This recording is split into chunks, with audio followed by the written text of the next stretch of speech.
अब बात करते हैं निबंध के उद्भव और विकास की।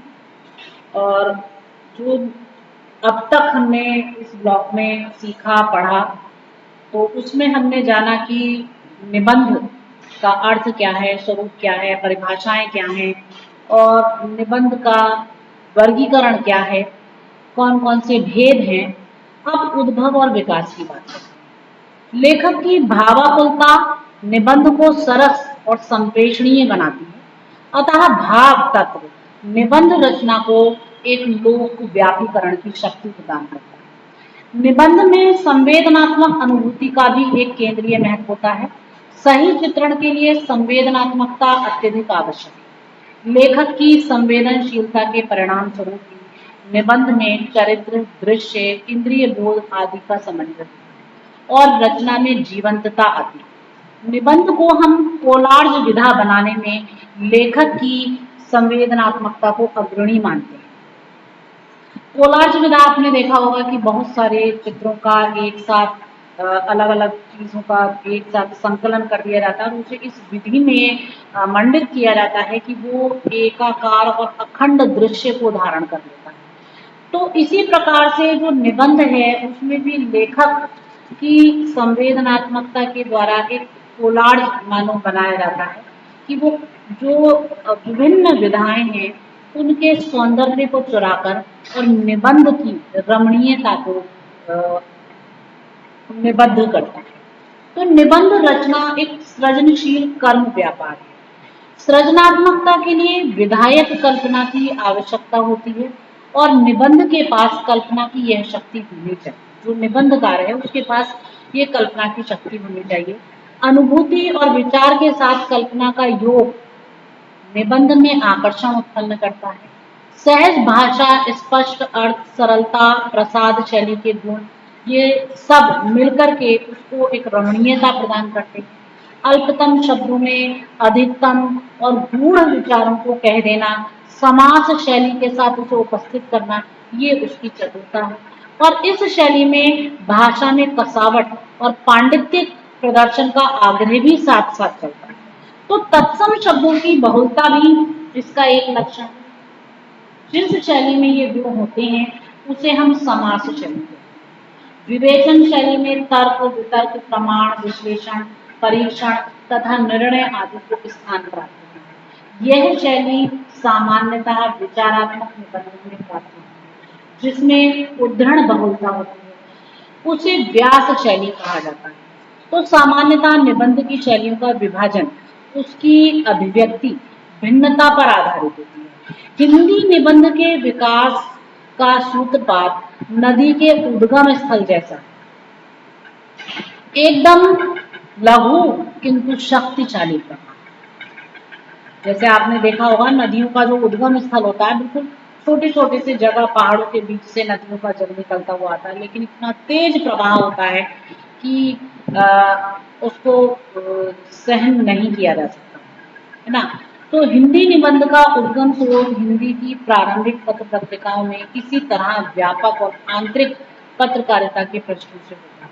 पत्र पत्रकारिताओं के प्रकाशन से हिंदी गद्य की भूमिका का विस्तार हुआ। लंबे लंबे समाचारों, संपादकीयों, टिप्पणियों, घटनाओं के विवरणों, यात्राओं की चर्चाओं, युद्धों की प्रधानताओं, इन सब से गद्य लेखन का कार्य जो है वो तीव्रता से आगे की ओर बढ़ा और आधुनिक काल से गद्य जो हिंदी गद्य है वो सामने आया।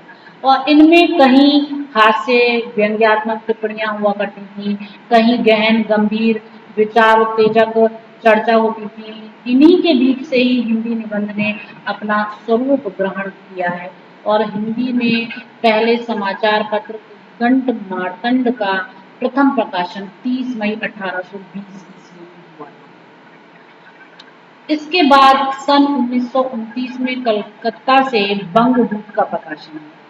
इसी श्रृंखला में राजा शिव प्रसाद ने बनारस से 1845 में बनारस अखबार का प्रकाशन किया, वो 1829 रहा होगा। अखबार सुधाकर, समाचार सुधावर्षण और तत्व बोधनी पत्र पत्रिका 1866 ईस्वी में और जो प्रकाशित हुई है निरंतर क्रम से। 1867 ईस्वी में कवि वचन सुधा का प्रकाशन हुआ। ये हिंदी का महत्वपूर्ण पत्र था। ज्ञान दीपक, वृत्तांत विलास, हिंदू बांधव और ज्ञान प्रदायिनी मैगजीन ने हिंदी निबंध को आधारभूत माना।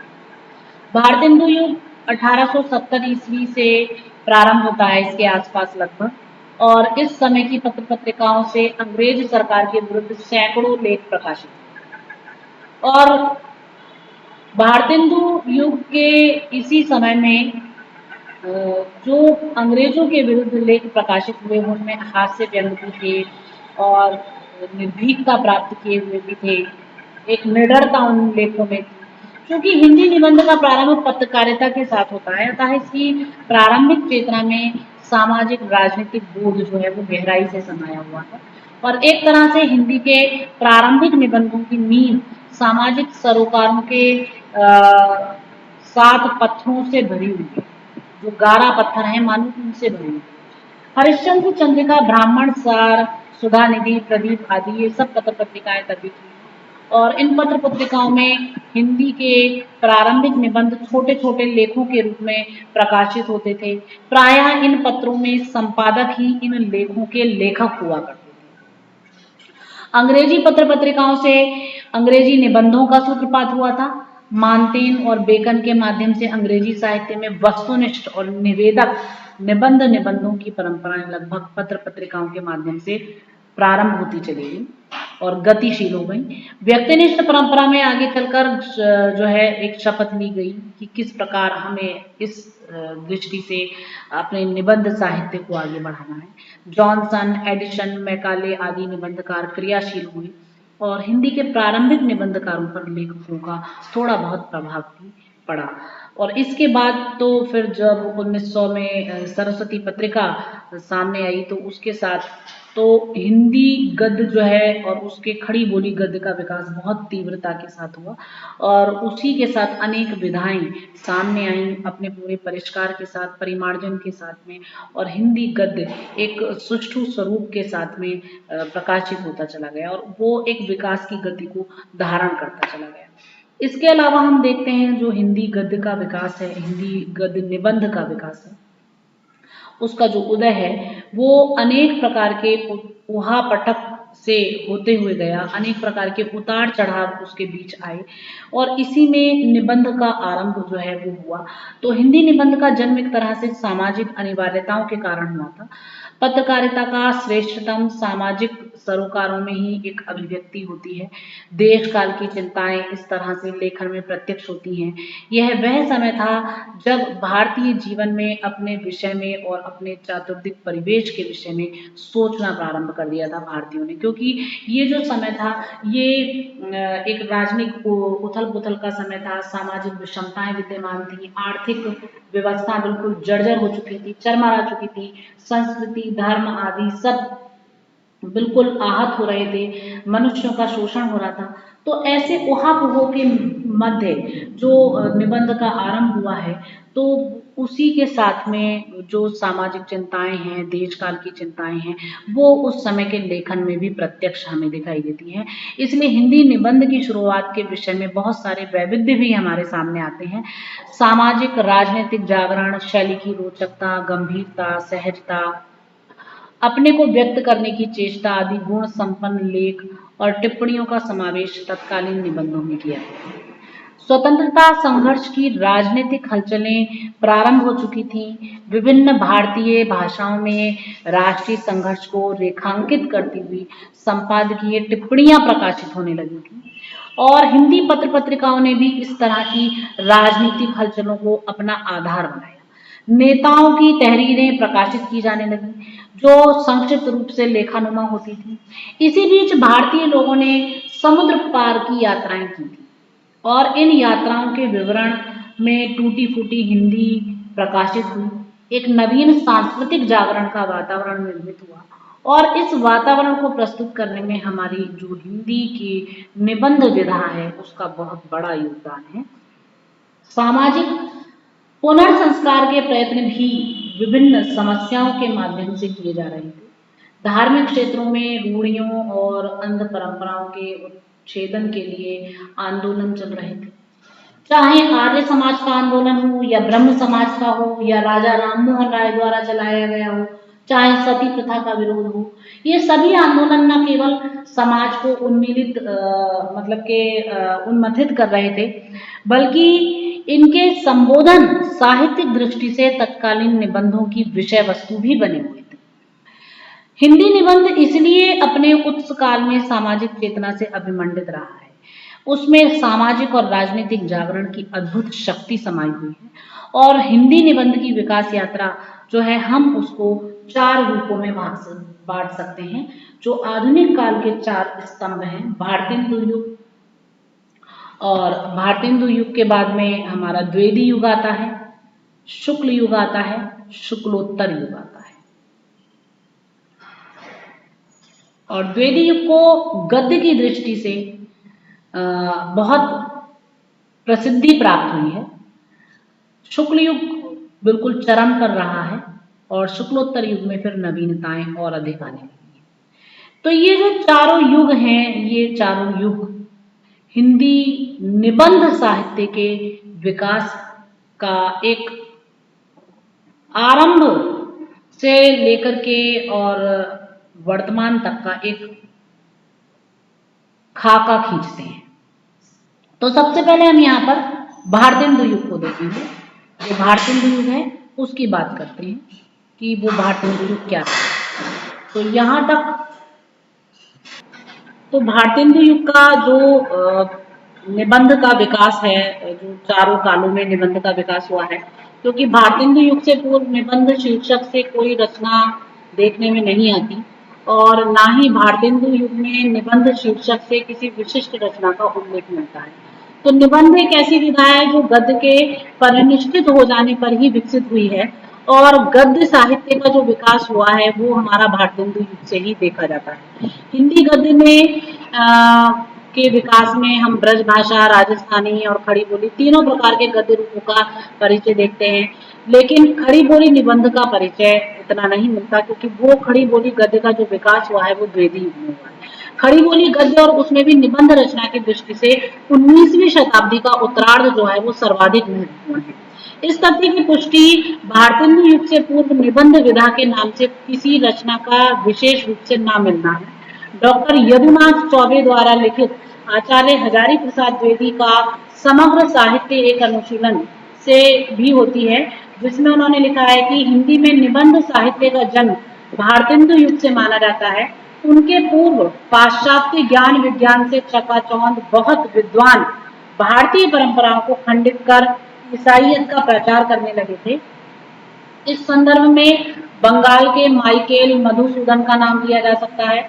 दूसरी ओर ऐसे लोग भी थे जो पाश्चात्य संस्कृति से भली भांति परिचित होते हुए भी अपनी पुरानी परंपराओं को मान्यता देना चाहते थे। राजा राममोहन राय ने ईसाई मिशनरियों का उत्तर देने के लिए ही ब्रह्म समाज की स्थापना की। स्वामी दयानंद सरस्वती ने धार्मिक जागरण के लिए हिंदी गद्य को माध्यम बनाया। तो इस प्रकार जो निबंध का वास्तविक प्रारंभ है, क्योंकि गद्य का ही आरंभ भारतेंदु युग से हुआ है और जो हिंदी निबंध साहित्य है, निबंध विधा है, इसका जो हमारा प्रारंभ है वो 19वीं शताब्दी के उत्तरार्ध से है। क्योंकि इन धार्मिक मतवादों में हिंदी निबंध का उच्च फूट पड़ा था। पंडित श्रद्धारामपुर लहरी ने सनातन धर्म की विचारधाराओं में भावना, विचार और भाषा का बड़ा सुंदर रूप प्रस्तुत किया और इसी समय एक साहित्यिक क्रांति का नेतृत्व संभालने की क्षमता लेकर भारतेंदु जी मैदान में आए। उन्होंने अपने सहयोगियों के साथ सामाजिक और धार्मिक कुरीतियों पर प्रहार ही नहीं किया, बल्कि उनके सुधार का मार्ग भी बतलाया। तो काशी जी से प्रकाशित हरिश्चंद्र चंद्रिका में उनके धार्मिक और सामाजिक निबंध देखे जा सकते हैं, जो अगस्त 1875 ईस्वी के प्रकाशन की है। भारतेंदु युग में की दृष्टि से हम देखें तो हिंदी निबंध साहित्य का युग करीब करीब सन 1850 से 1900 ईस्वी के मध्य से आरंभ होता है। यह वह समय है जब गद्य का विकास शुरू हुआ और उस समय विशेष के जो लेखक हैं उनके मन में एक ही बात थी कि पाठकों के मन को किस प्रकार अपनी रचना में हम रमा लें। शीघ्र ही लेखकों के विचार में पाठकों के हित साधन की बात आई और उन्होंने विचारों के लिखित रूप निबंध को चुना। भारतेंदु जी पहले लेखक थे जिन्होंने पाठकों के सामने अपना शाही फकीराना स्वभाव दिल खोलकर प्रकट किया। सामाजिक और धार्मिक विसंगतियां उन्हें क्षुब्ध किए हुए थी। उनकी ज्वाला निबंध बनकर फूट निकली। राजा शिव प्रसाद सितारे इनकी भाषा से वे संतुष्ट नहीं थे, अतएव भाव विचार और भाषा को लेकर उन्होंने निबंध लिखना शुरू किया। मेला झमेला, कंकण स्तोत्र, कलिराज की सभा आदि उनके आत्मव्यंजक सुधारवादी निबंध हैं जो कि देखे जा सकते हैं। भारतेंदु जी की जो प्रतिभा थी वो अपने सृजनशीलता की दृष्टि से बहुमुखी थी। उन्होंने अपनी लेखनी से अपने समय की सभी साहित्यिक विधाओं को समृद्ध किया है, उन्हें दिशा निर्देश भी दिया। इस युग की केंद्रीय साहित्यिक शक्ति के रूप में भारतेंदु जी को स्वीकार किया जाता है, इसलिए इस युग का नामकरण भारतेंदु युग से किया गया। प्रथम भारतीय स्वतंत्रता संग्राम के समय भारतेंदु जी 7 वर्ष के थे और उन्होंने भारतीय आकाश में उमड़ रहे जो झंझावात हैं उनको अपनी बाल आंखों से झांक लिया था, बचपन की आंखों से देख लिया था और वे मध्ययुगीन प्रवंचनाओं का परित्याग करके एक नए भारत के स्वप्न में डूब गए थे। कल्पना कीजिए इतनी कम उम्र में उन्होंने पूरी जो स्वतंत्रता संग्राम है उसमें एक चिंगारी तो अवश्य ही छिड़ी। अंग्रेजों का दमन और तीव्र हुआ, भारतीयों की जो स्वतंत्रता की भावनाएं हैं उनको बुरी तरह कुचल दिया गया। तो विक्टोरिया का शासन प्रारंभ हुआ। भारतीय जन के मन में कुछ ऐसी प्रतीति ने घर कर लिया कि ईस्ट इंडिया कंपनी के शासन से उसे मुक्ति प्राप्त हो गई और वह एक अच्छी शासन व्यवस्था को पाने की स्थिति में आ गया। इसलिए उन वर्षों में महारानी विक्टोरिया की महिमा का गायन भी प्रारंभ हुआ। हालांकि आगे चलकर उन्होंने भी भारतीयों के भावनाओं से खिलवाड़ किया, किंतु शीघ्र ही प्रबुद्ध जनों का मोह भंग हो गया। डॉक्टर रामविलास शर्मा के अनुसार भारतेंदु और उनके सहयोगी बहुत थोड़े दिन ही राजभक्ति के छल में पड़े। शीघ्र ही उन्हें स्पष्ट हो गया कि अंग्रेज न्याय और दया के अवतार हैं ही नहीं, वरन वो अत्याचार और शोषक के पक्षधर हैं, शोषण के पक्षधर हैं। वो अत्याचारी हैं और शोषक हैं। देशभक्ति का प्रबल आवेग उस समय उमड़ना प्रारंभ हो गया। एक एक व्यक्ति में अपने देश के प्रति, राष्ट्र के प्रति प्रेम उमड़ा। हर एक व्यक्ति उस गुलामी से बाहर निकलने के लिए आंखों को उठा। बौद्धिक वर्ग के भीतर एक बुदबुदाहट ने जन्म लिया। इस वर्ग ने साहित्य और कलाओं के क्षेत्र में अपनी अभिव्यक्ति से एक राष्ट्रीय चेतना से संतृप्त वातावरण निर्मित करना प्रारंभ कर दिया। अनेक सामाजिक आंदोलन भी क्रियाशील हुए। परिणाम स्वरूप सामाजिक पुनर्संस्कार का सिलसिला चला। राजनीतिक और आर्थिक स्वतंत्रता की प्राप्ति के लिए लोगों के भीतर आवेगमयी आकांक्षाएं जागृत हुई। यह समूचा परिदृश्य भारतेंदु युग के निबंधकारों के मन मस्तिष्क पर आच्छादित था और इस परिवेश से भारतेंदु कालीन निबंध की यात्रा प्रारंभ हुई। तो भारतेंदु काल निबंध रचना का प्रारंभिक किंतु महत्वपूर्ण काल है। हिंदी निबंध का प्रारंभिक स्वरूप राष्ट्रीय और सामाजिक चिंताओं से ही निर्मित होता है, क्योंकि जो साहित्य है उसका तो जन्म ही वेदना से होता है। इस युग के निबंध में जो हास्य व्यंग का पुटाया, जो भी थोथा हास्य व्यंग, वो हास्य व्यंग नहीं है, मतलब वो थोथा हास्य व्यंग नहीं है। वो अंग्रेजों के जो शोषण है, जो अंग्रेजों के अत्याचार हैं, उनके मध्य छुपा हुआ घात प्रतिघात है। इसी की दृष्टि से ये कार्य आगे। तो अंग्रेजों की जो नीतियां रही, उन नीतियों ने हमेशा से भारतीयों का दमन किया और उनके साथ छद्म किया। तो जो अंग्रेजों की ये शिक्षा प्रचार की नई अर्थव्यवस्था और औद्योगिक चेतना का प्रारंभ हुआ, अंग्रेजों द्वारा जो अपनी सुविधा के लिए ये सारे कार्य किए गए, इन सबके मूल में निहित जो स्वार्थ था, उस छद्म को, उस स्वार्थ को निबंधकारों ने पहचाना और इसलिए उनके निबंधों में देश प्रेम, स्वदेश प्रेम की भावना, राष्ट्रीय चेतना का संचार, ये सारे तत्व महत्वपूर्ण रूप से समाविष्ट हुए। भारतेंदु युग के निबंधों का प्रकाशन अधिकतर पत्र पत्रिकाओं में हुआ, अतः इस युग के निबंधों में विषय वैविध्य प्राप्त होता है। समाज सुधार, धार्मिक पुनर्संस्करण, राजनीतिक चेतना का उदय, राष्ट्रीय गरिमा की स्थापना, आर्थिक दुर्दशा का बखान, अतीत गौरव का आख्यान, सामाजिक, राजनीतिक और ऐतिहासिक क्षेत्रों के महापुरुषों के जीवन चरित्र का प्रस्तुतिकरण आदि अनेक विषयों को इस युग के निबंधों में समाहित किया गया है। इन विषयों के प्रस्तुतिकरण में रोचकता विद्यमान थी। हास्य, व्यंग, चिकोटी लेने की कला, लोकोक्तियां और मुहावरों से संपन्न भाषा आदि के प्रयोग से निबंधों की अभिव्यक्ति को रंजनकारी और प्रभावकारी बनाया जा रहा था। भारतेंदु युग निश्चित ही अन्य गद्य विधाओं की अपेक्षा निबंध की महत्ता का युग है। भारतेंदु युग के निबंधों में संबंध जो निबंध हैं, भारतेंदु युग के जो निबंध हैं, उन निबंधों में निबंध के आगामी अनेक रूपों की रेखाएं प्रकट होने लगी और इस युग के बालकृष्ण भट्ट और प्रताप नारायण मिश्र निबंध के दिग्गज पुरुष हैं। आचार्य रामचंद्र शुक्ल और इन्हें क्रमशः हिंदी का स्टील एडिशन कहा गया है। इन दोनों लेखकों ने हिंदी निबंध को लेखक की आत्मीयता से परिपूरित किया और इनकी आत्माभिव्यंजनापरक शैली को विकसित किया गया। जीवनी, यात्रा वृत्तांत, पुरातत्व, इतिहास आदि को समावेशित करने वाले निबंधों में वर्णनात्मकता, विवरणात्मकता, समीक्षात्मकता, उपदेशात्मकता और व्याख्यानात्मकता के गुण प्राप्त होने लगते हैं। इन गुणों के कारण तत्कालीन निबंधों में शिक्षा देने की कला का समायोजन है। इस युग के अन्य निबंध लेखकों में बद्री नारायण प्रेमघन, बाल मुकुंद गुप्त, राधाचरण गोस्वामी, श्रीनिवास दास, काशीनाथ खत्री आदि ये सब प्रमुख हैं। इन निबंधकारों में सहज उल्लास, मस्ती और बेलोसपन का समावेश है। ये अपने पाठक से आत्मीयता पूर्वक बतियाते हैं, हंसते हैं, हंसाते हैं, गुदगुदाते हैं, उन्हें उत्तेजित करते हैं। तो गंभीर बातों को विनोदपूर्ण ढंग से कहना, एक मनोरंजनपूर्ण कला के साथ उसको कह देना, ये हृदय का क्षोभ और दुख अत्यंत संयत और प्रभावपूर्ण ढंग से कर देते हैं। मतलब जो भी गंभीर बातें थी उन्हें भी बड़े हास्य के साथ कहते थे और जो हृदय का क्षोभ है, दुख है, पीड़ा है और जो चुभन है उसे ऐसे प्रभावपूर्ण ढंग से कहते थे कि वो हृदय को छू जाती थी। तो इनकी भाषा अकृत्रिम थी, सजीव थी, अव्यवस्थित है, व्याकरणगत अशुद्धियां उनमें प्राप्त हुई हैं, लेकिन भाषा प्रभावकारी है। इस समय तक चूंकि खड़ी बोली का परिनिष्कृत स्वरूप निर्मित नहीं हुआ था, वो द्विवेदी युग में आकर हुआ, इसलिए भाषागत प्रयोग में शिथिलता दिखाई देती है। बावजूद इसके भाषा में कहावतों, मुहावरों, अलंकारों का समुचित प्रयोग किया गया है। इस प्रयोग ने भाषा को चमत्कारिक और जीवंत बनाया। अधिकांश निबंध व्यक्तिनिष्ठ शैली में रचे गए।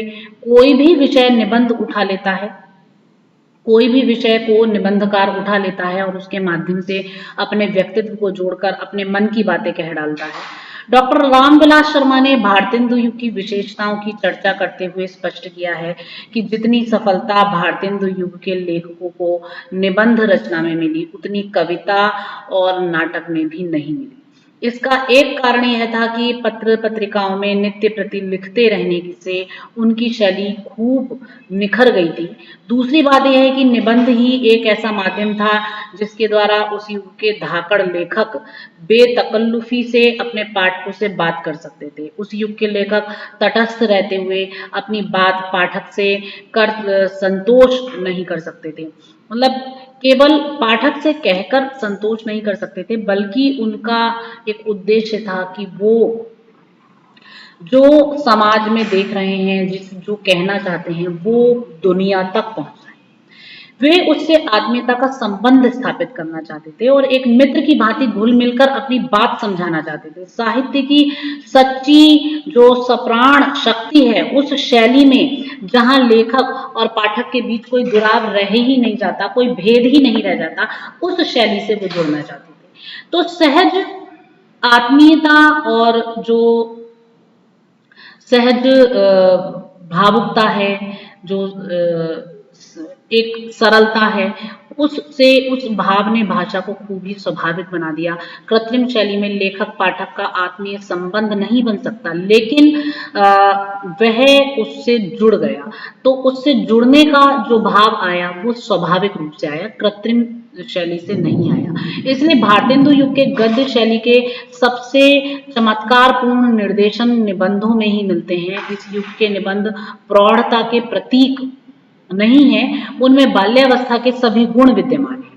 और इस विशेषता का उल्लेख करते हुए आचार्य रामचंद्र शुक्ल ने लिखा है कि यह युग बच्चे के समान हंसता खेलता आया था, जिसमें बच्चों की सी निश्चलता, अकड़पन, सरलता और तन्मयता थी। गुलाब राय भी किसी युग की विशेषताओं की चर्चा करते हुए स्पष्ट कहते हैं कि निबंध की पृष्ठभूमि में रहने वाला निजीपन, हृदयोल्लास और चलतेपन के लिए भारतेंदु युग चिरस्मरणीय रहेगा। और इस युग की किसी प्रमुख विशेषता का उल्लेख करना जरूरी हो तो यह कहा जा सकता है कि भारतेंदु युग के निबंधों में जो सामाजिक चिंताएं व्यक्त हुई हैं, उनसे यह अनुमान लगाया जा सकता है कि इस युग में निबंधकारों के समक्ष सामाजिक सरोकार एक महत्वपूर्ण लक्ष्य की तरह थे। वे निबंध को सामाजिक परिवर्तन की भूमिका से जोड़ना चाहते थे।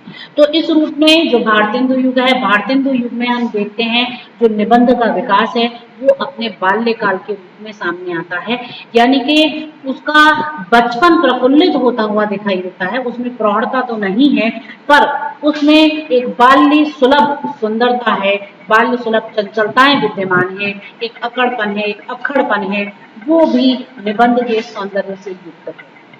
अब इसके बाद बात करते हैं जो इस विकास क्रम का अगला युग है द्वितीय युग।